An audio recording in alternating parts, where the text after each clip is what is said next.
Namaste, everybody. Namaste. Thank you for joining us again.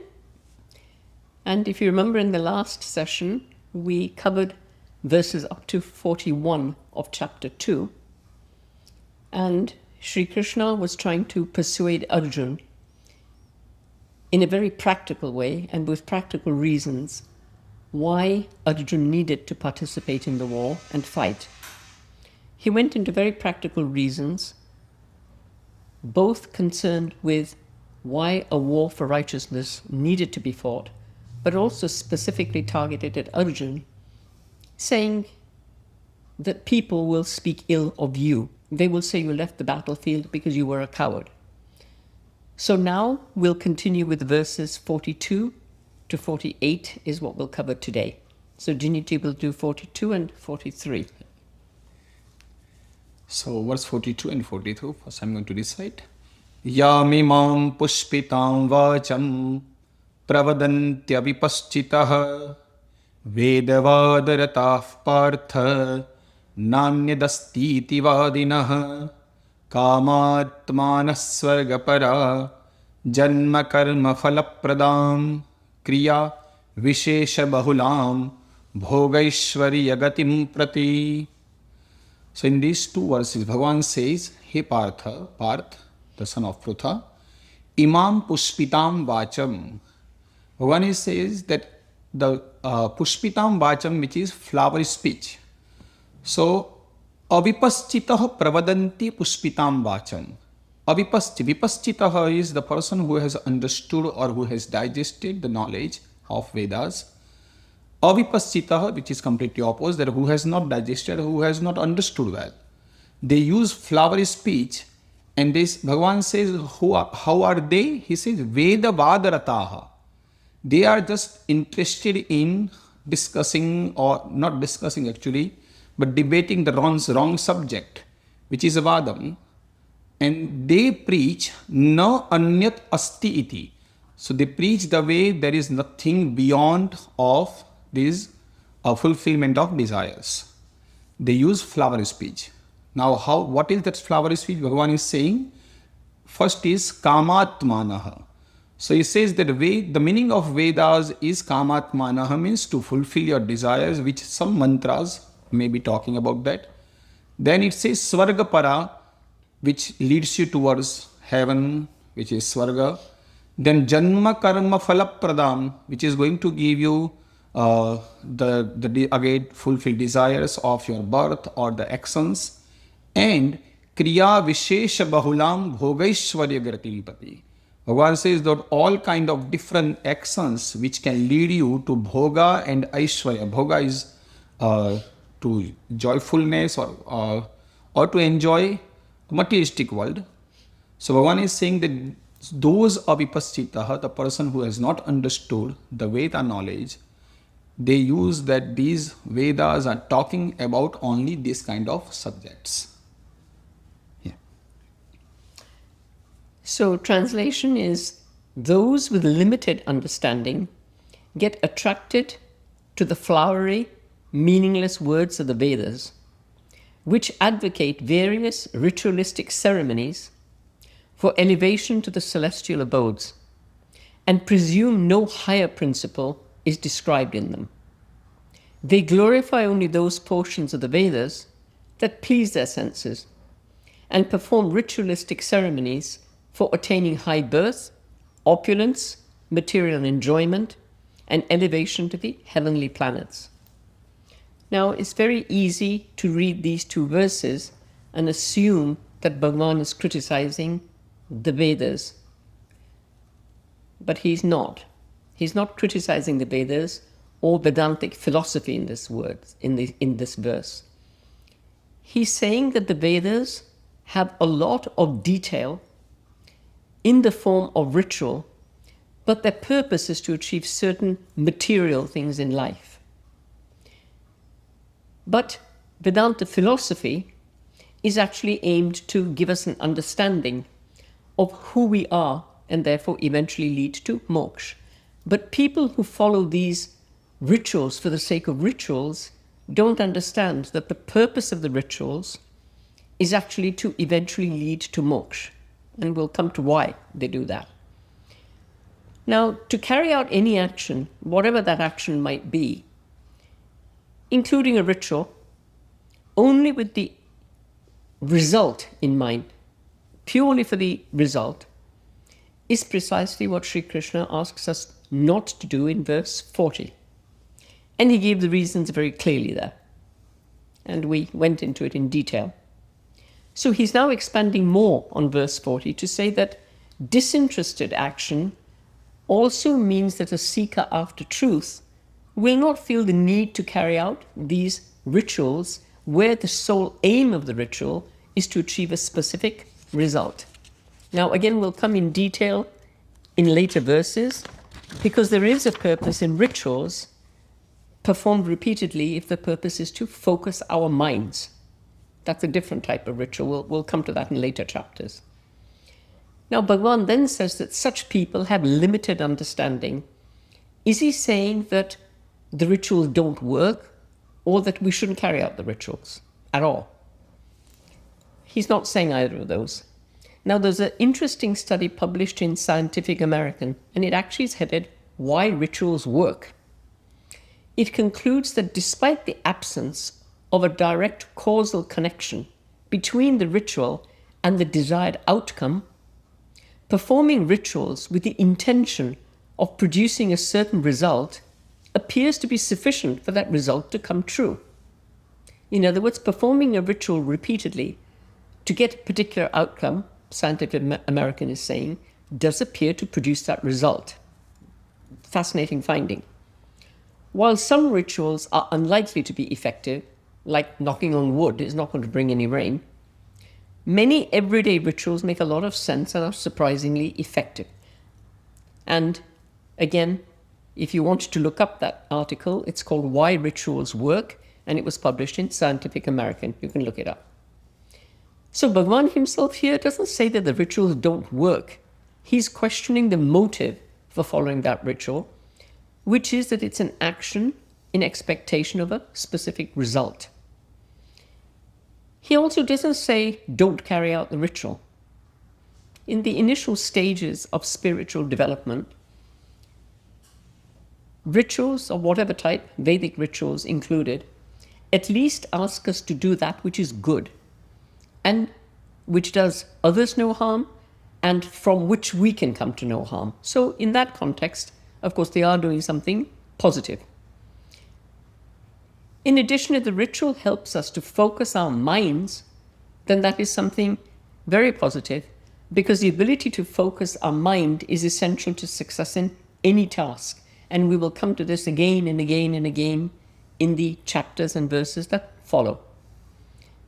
This research in Scientific American further concludes, these findings are consistent with research in sports psychology, demonstrating the performance benefits of pre-performance routines, from improving attention and execution to increasing emotional stability and confidence. But the very fact that the person is carrying out rituals does mean they are in the initial stages of development, which is not anything negative. We all start with an initial stage of development. We all start in kindergarten. That's completely normal. And therefore have a limited understanding of themselves and their relation to the Paramatma. So when you're doing arithmetic, 2 + 2 = 4, you don't see the relevance to calculus. But there is a relevance. Similarly, while the person carrying out rituals may not understand that connection to the Paramatma, nevertheless the ritual is helpful in taking us to that stage. The aim of such people may be results here on the planet or any planet. It may be heaven. But that's also a material plane of existence, even if a much more pleasurable one. One's ability to reside there is, again, temporary, so the cycle of birth and death continues, and he describes that in much more detail when we come to it in chapter 8. Yeah. So we'll go on to verse 44. Bhogaisvarya prasaktanam tayapahritachetasam vyavasayatmika buddhihi samadhau na vidhiyate. Now Bhagavan says, Bhogaishwarya prasaktanam. Bhoga and Aishwarya.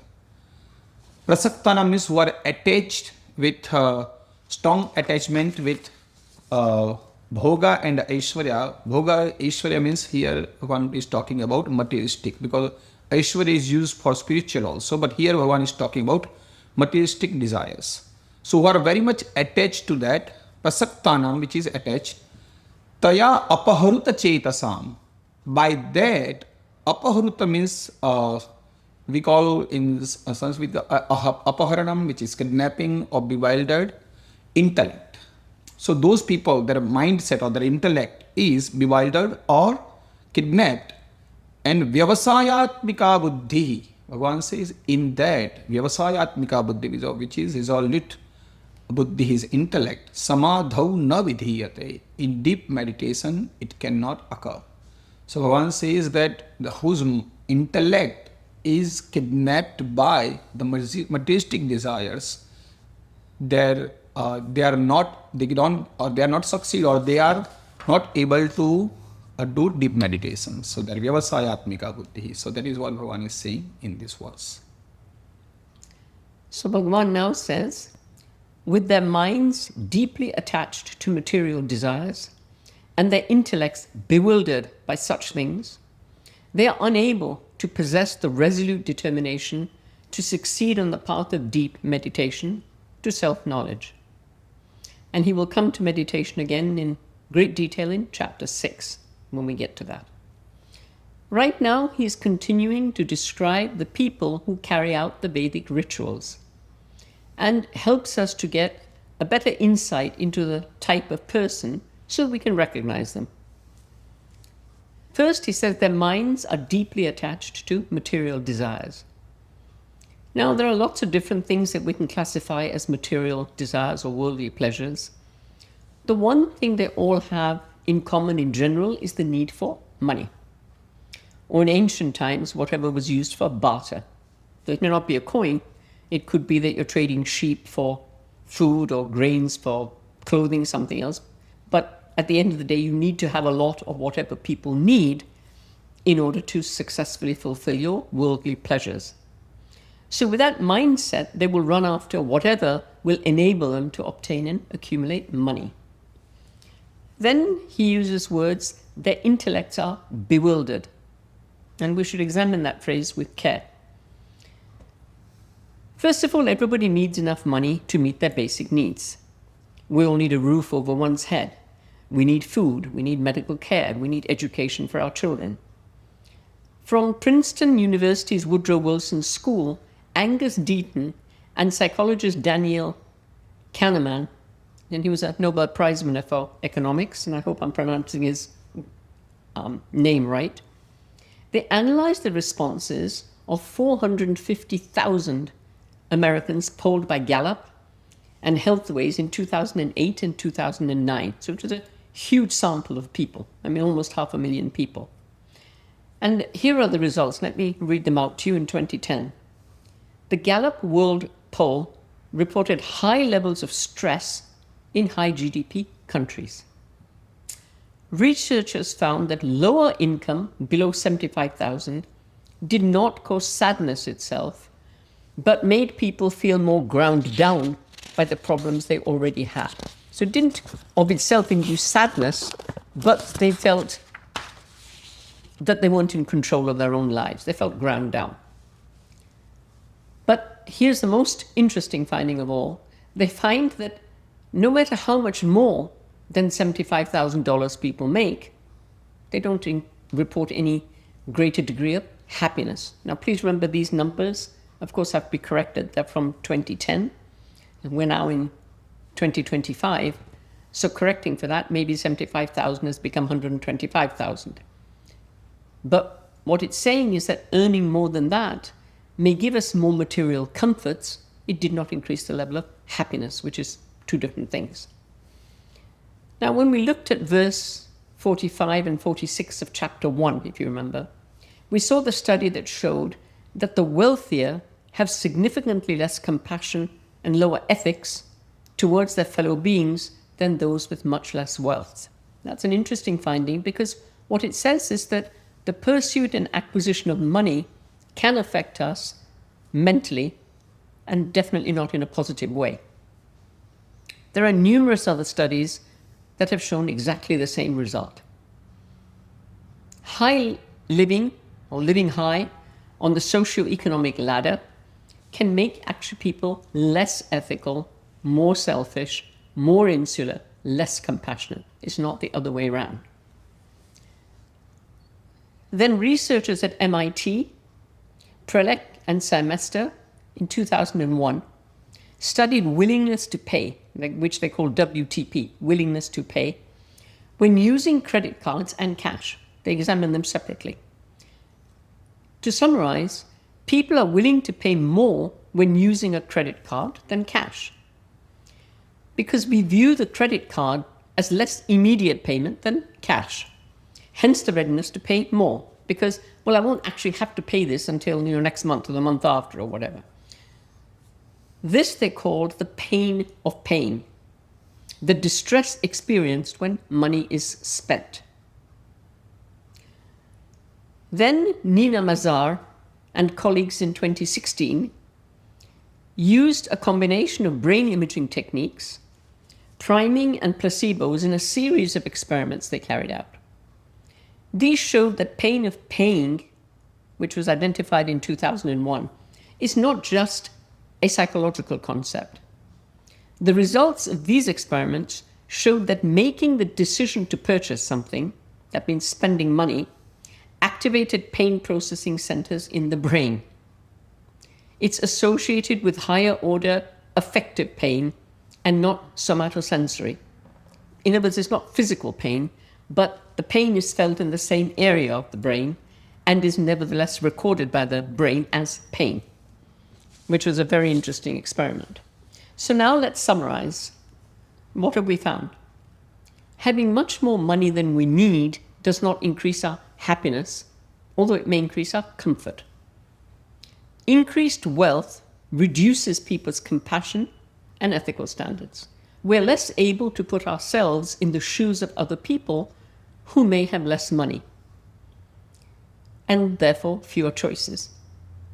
Then once people have wealth, they experience both psychological and real pain as recorded by the brain in spending their wealth they have struggled to earn with pain. No wonder Bhagavan calls them people whose intellects are bewildered and hence do not possess the determination, balance and focus to achieve an understanding of the Atma and therefore their real nature. Seeing these contradictions, we can understand Bhagavan's words very easily. What else can we call such people other than bewildered? These people don't possess the ability to focus on what is important. They cannot control their wandering minds because it's full of chaotic thoughts. I hope that was useful, but I loved the three experiments because it showed us how accurate Bhagavan was when he says they are truly bewildered. Verse 45. Traigunya Vishaya Veda Nistraigunya Bhavarjuna Nirdvandvo Nitya Sattvastho Niryogakshema Atmavan. So Bhagavan says now, when he described in the previous verse about Vedas, Bhagavan says Traigunya Vishaya Veda. The Vedas are, or Vedas talk about three gunas. So Vedas, the subjects of all Vedas, one says three gunas. Three gunas means there are three gunas of materialistic world. Bhagavan says Nistraigunyo Bhavarjuna. Become, or Bhagavan says, hey Arjuna, go beyond these three gunas. Nistraigunya means go beyond all three gunas. And then he says Nirdvandvaha. So in these, Bhagavan is saying four different things what Arjuna should be, or what Bhagavan is saying how Arjuna should become. So he says Nistraigunya means go beyond three gunas. Then he says Nirdvandvaha. Nirdvandvaha means dvandva is which is duality or dualism, or Nidvandva which is go beyond dualism. Nitya Sattvastha, stay in truthfulness or truth. Niri Yogakshema. Yogakshema is what you earn. That is called Yogakshema. Bhagavan says go beyond that earning. And he says become Atmavan. The final word he says, be or situate in yourself. So again in this verse, Bhagavan says, go beyond trigunas, go beyond all subjects of materialistic world. So Sri Krishna continues. He says the aim of Vedic scriptures is the knowledge of the one truth and deal with the three modes of material nature, Arjuna. Overcome, meaning rise above the three modes, thus freeing yourself from dualities, eternally fixed in truth. So he's asking Arjuna to become eternally fixed in the one truth, which is beyond the three gunas. Overcome those things which are done just to earn and be situated in the self. So now Bhagavan refers to the three modes of material nature. These are sattva, goodness, loosely translated, rajas, passion, or tamas, ignorance or dullness. Now each individual is a mixture of these three qualities, but in different proportions. The Universidad Carlos III, the University of Madrid Carlos III, carried out a study in 2016, and they called it a study on human behavior, has identified 4 basic personality types. Let's see what they were. They said optimistic, pessimistic, trusting, and envious. However, the latter of the 4 types, that means envious, is the most common, with 30% compared to 20% for each of the other groups. The other groups, remember, were optimistic, pessimistic, trusting. In the 3 modes, optimistic and trusting would be classified together as sattva, since optimistic people are generally trusting too. Envious people will come under the classification of rajas, or people of passion. Pessimistic people, who always look on the dark side of things, would take a negative view of anything, will fall under tamas. What the research found was that 30% of people fell into the envious category. Now Sri Krishna is asking us to rise above these labels or qualities. He uses the word dualities. So by this he refers to the pairs of opposites like heat and cold, pleasure and pain. And he'll come to this again in much more detail in another chapter. Bhagavan also gives a lot more detail about these 3 types in later chapters. Right now, he's not even really mentioning them. He's just mentioning the 3 gunas. So let's look at the dualities when we come to those chapters. And let's go to verse 46. 46. Yavan artha udappane sarvata samplutodake tavan sarveshu vedeshu brahmanasya vijanatah. Bhagavan says, Yavan artha udappane. Udappana means here it says well water. So whatever the purpose of well water, respect of sampluta udake, sarvatah sampluta udake, where you have water all sides, then what is the purpose of having well water? So Bhagavan is saying that compared to well water, sarvatah sampluta udake, that you have a lot of water surrounding you, then there is no meaning of having just well water. The same way, tavan sarveshu vedeshu brahmanasya vijanatah. That is the same purpose when the person who has understood or who has realized the knowledge, the true knowledge, then Bhagavan says that that is only the purpose they will have for sarveshu vedesu. That much purpose they will have. As you have purpose for well water, the same purpose they will have for in all Vedas. So that is the meaning of this. So what Bhagavan now says, whatever purpose is served by a small well of water is naturally served in all respects by a large lake. Similarly, one who realizes the absolute truth also fulfills the purpose of all the Vedas. In other words, he's saying the purpose of the Vedas isn't ritual. So now Bhagavan compares a well to a lake. Both consist of water. One who lives near the lake has no particular need for the well. Similarly, having said the Vedas are full of rituals, he's now clarifying that the final purpose of the Vedas is to lead one to the ultimate truth or underlying reality. So the one who has understood that underlying reality on which everything is based has no further need for the Vedas, He has already reached the goal of the Vedas, so he has no further need for the rituals, the tools. Now, today there are several critical equations in physics, again to try and give an example from science. We have the wave equation, Maxwell's four equations, the Fourier transform and Schrödinger's equation. They impact every aspect of our life, from transportation, the financial system, the very laptop we work on every day, even our water supply. The reality is that physicists would give their right arm to get the one equation that could explain all the other equations, the one equation from which all these other equations would fall out, and which would unify everything from Newton's laws to quantum mechanics, Einstein's relativity. In other words, what is the underlying reality of our material world? Well, in the spiritual world, Bhagavan is talking about the underlying reality which governs and explains everything else. Verse 47. Yeah, this is one of the very famous verse. Karmanyevadhikaraste ma phaleshu kadachana ma karma phalaheturbhur ma te sangostva karmani. This is a very famous verse, and also sometimes it is very much mistranslated by so many. But the meaning of that, Bhagavan says here, karmani eva adhikarahate. Te adhikaraha means your right is only on karma. Ma phaleshu kadachana. Bhagavan says you have no right or you are not entitled for the reward of that karma or the fruit of that karma. Bhagavan doesn't say that you should not expect. So people do translate that you have only right in your action but should not expect of fruit. Bhagavan says that you have right in your action but you have no right or entitled of the fruit of karma. Then Bhagavan says, Ma karma phala hetu bhur. He says, karma phala hetu.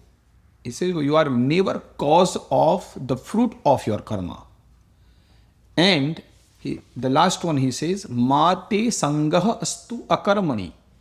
That means he says you should not have or you should not be akarmani means inaction. So you should not become inaction or you should not stop doing your any actions. So if you are not cause of your any action, or Bhagavan says that you have no right of the fruit of your action, that doesn't mean that you should stop doing any actions. So that's why Bhagavan is using Mate Sangaha Astu Akarmani. Akarmani Sangaha Ma Astu. That means don't stop doing your actions. So he says you only have a right to perform your prescribed duties. So the actions Bhagavan is talking about here are prescribed duties. You are not entitled to the fruits of your actions. Never are you the cause of the results of your activities, nor give up action. Were his words. Again, this verse actually says a lot of different things, so let's examine it with care because it's a very easily misunderstood verse. First, he says you only have a right to act. So we have a right to do what it is our duty to do. Remember, he says you have a right to do your prescribed duties. So in other words, for a soldier, what does he have a right to do? He has a right, indeed an obligation, to fight in a war. Now this is so even though as a result of his actions, people will die. However, someone who is not a soldier doesn't have a right to fight a war, and certainly no one has a right to kill. A doctor has prescribed duties, very different to a soldier's. It's the right to prescribe medications, prescribe care, and his duty is to save lives. But a non-medically qualified person has no such right. Indeed, it's a felony or a crime to do so, to go around prescribing things. So society, our society, also recognizes the right of qualified people for whatever they are qualified in to carry out the required actions of their qualification, but not the actions required of another person. And Bhagavan will come to actions which are required of another person in a later and very interesting verse. He then says we are not entitled to the fruits or results of our actions. What does that mean? Taking an example, a teacher teaches two students, teaches them in exactly the same way, spends the exact same amount of time on them. Now, one of them goes on to be a brilliant scientist who wins the Nobel Prize. And during their acceptance speech for the prize, has the grace to remember the teacher. The other student ends up a drunkard on the street who wouldn't even recognize the teacher. Both are the results of the same action by the teacher. But the teacher was not entitled to the fruits. The outcome could have been any outcome. The teacher simply did the best he or she could.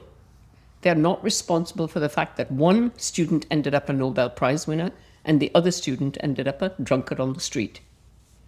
Then he says, never are you the cause of the results of your action or activities. Now, is Bhagavan saying, people often say, oh, so that means we shouldn't accept responsibility or ownership for our actions. And no, he doesn't. He definitely doesn't mean that.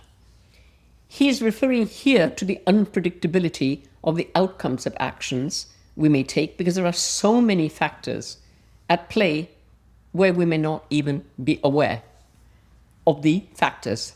There was a large study combined by University of Princeton, University of Columbia, MIT, University of Edinburgh, Montana State University, Virginia Polytechnic, State University, Cornell, University of Washington, University of Oxford, Tilburg University, Netherlands, Harvard University, Stanford University, I'm just naming the main big ones, there are lots of others, University of Zurich, Columbia, Michigan, Ann Arbor, Cambridge, Pennsylvania, and lots of others that I haven't named.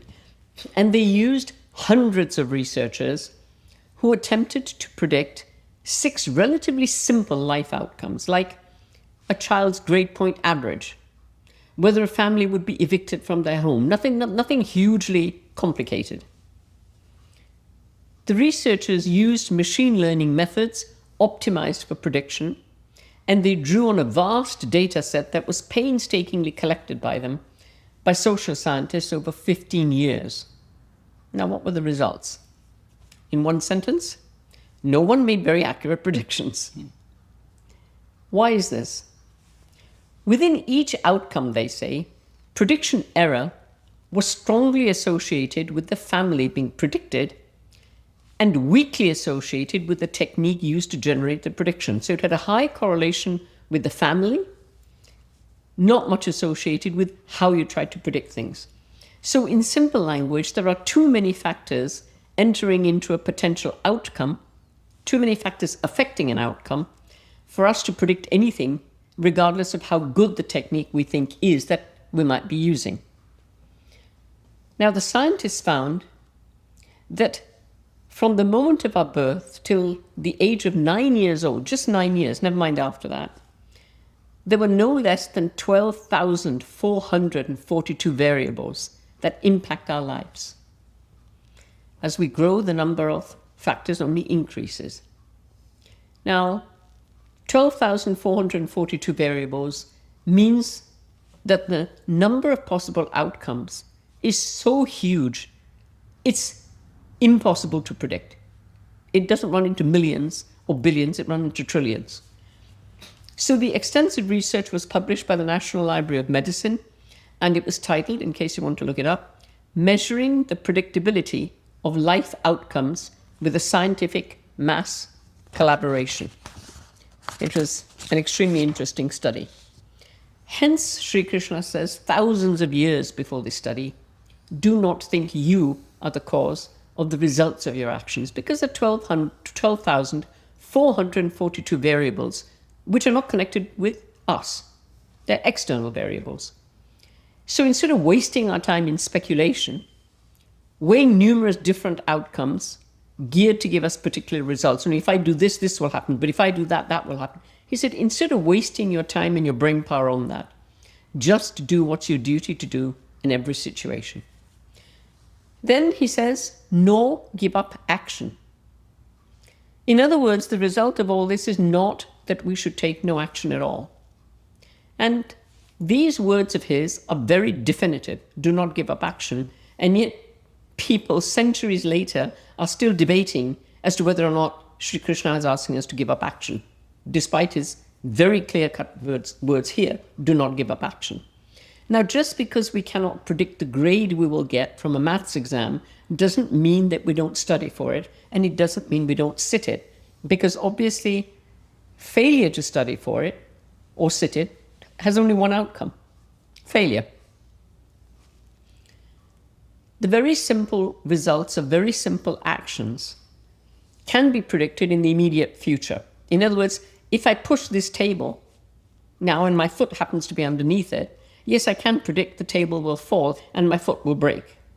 So that's a very simple action. I deliberately tip this table. It's a heavy table. It falls on my foot breaks. So something very simple like that can be predicted.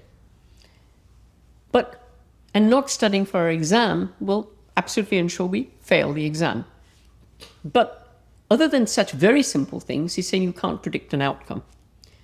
So not being attached to inaction also means that just because we know that we cannot predict an outcome with any accuracy doesn't mean we should take no action. That's not what it means. After all, eventually we'll be forced to take some action. So if we're in business, research, or as a student, doesn't matter what we're in, there's always that report or essay we must do and that we don't want to do and we don't want to write. Well, Bhagavan would say, don't be attracted to doing nothing. Use your willpower, do what you know needs to be done. Don't keep putting off what needs to be done, saying just do it. There's another paper which was published by the American Psychological Association. It's called Procrastination or Intentional Delay, in which they quote the findings of a study by 2 psychologists. And I'll quote from it. Procrastination can also take a toll on a student's mental health and well-being. In one 2007 study, Florida State University psychologists Diane Tice and Roy Baumeister examined procrastination among students in a health psychology class. They found that early in the semester, procrastinators reported lower stress. They were very happy running around doing lots of other things, and less illness than non-procrastinators. But late in the term, procrastinators reported higher stress and more illness. Because why? Action had become essential. You'd got to the stage where you either pass the exam or you're going to have to leave the university. So if we don't carry our actions with the right attitude, whether we do what we need to do now or after 10 days, both impact our stress levels and our health. Hence Sri Krishna's advice in the next verse, as he logically takes Arjuna and us from one step to the next. And Jiniji will do the next verse. Verse 48. Yogasthaha kuru karmani sangam tyaktva dhananjaya siddhya siddhyo samo bhutva samatvam yoga uchyate. So in this verse, Bhagavan says, Yogasthaha kuru karmani. Now where he says in the previous verse that action should be done, so you should do action. In that he says that how you should do action. He says, Yogasthaha kuru karmani. Do your actions, do your karmas in staying in yoga. So with yoga. Yoga is, which Bhagavan describes in previous verses, yoga is not the modern world says yoga. That is, yoga is different. Then Bhagavan says, Sangam tyaktva dhananjaya. Sangam is, Bhagavan is saying that get detached with all your desires. And he says, Siddhi asiddhi samo bhutva. Siddhi is achievement. Asiddhi means which is not achievement. Bhagavan says, make both equal and do your duties. And in the end, Bhagavan says, what is that yoga? What Bhagavan has described before. He says, Samatvam yoga uchyate. Samatvam is equanimity. Equalism. Bhagavan says that equanimity is calls yoga. So Bhagavan says in staying in that equanimity of siddhi and asiddhi, which is achievement or defeat, Bhagavan says make yourself equal and do your karma or actions. So he says now, be steadfast in carrying out your actions, Arjun, abandoning attachment to success and failure.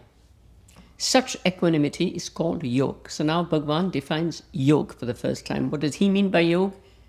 It's not asanas, posture, stretches. He says the equanimity of the mind is called yoga. So now, taking all the factors above that we discussed into account, Bhagavan's advice to us is that we should carry out our actions to the best of our abilities, with dedication and with the right attitude. Now, working in this way, the person has equilibrium, what he calls balance. And this, he says, is called yoga.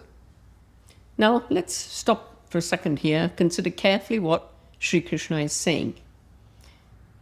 Is he saying, don't worry about any results, don't worry about anything, just go around working aimlessly every day, talk to anybody without reason, work just because it's our duty, don't have any aspirations for ourselves or our families, organizations, or countries?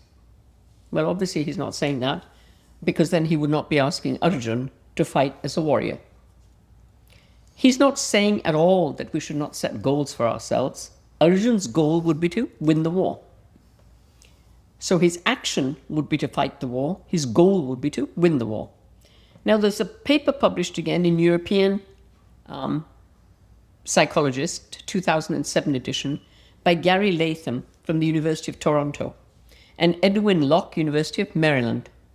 They call the paper New Developments in and Directions for Goal-Setting Research, and they conclude as follows. Goal setting not only affects a person's performance, it affects a person's subjective well-being. A meta-analysis revealed that goal attainment,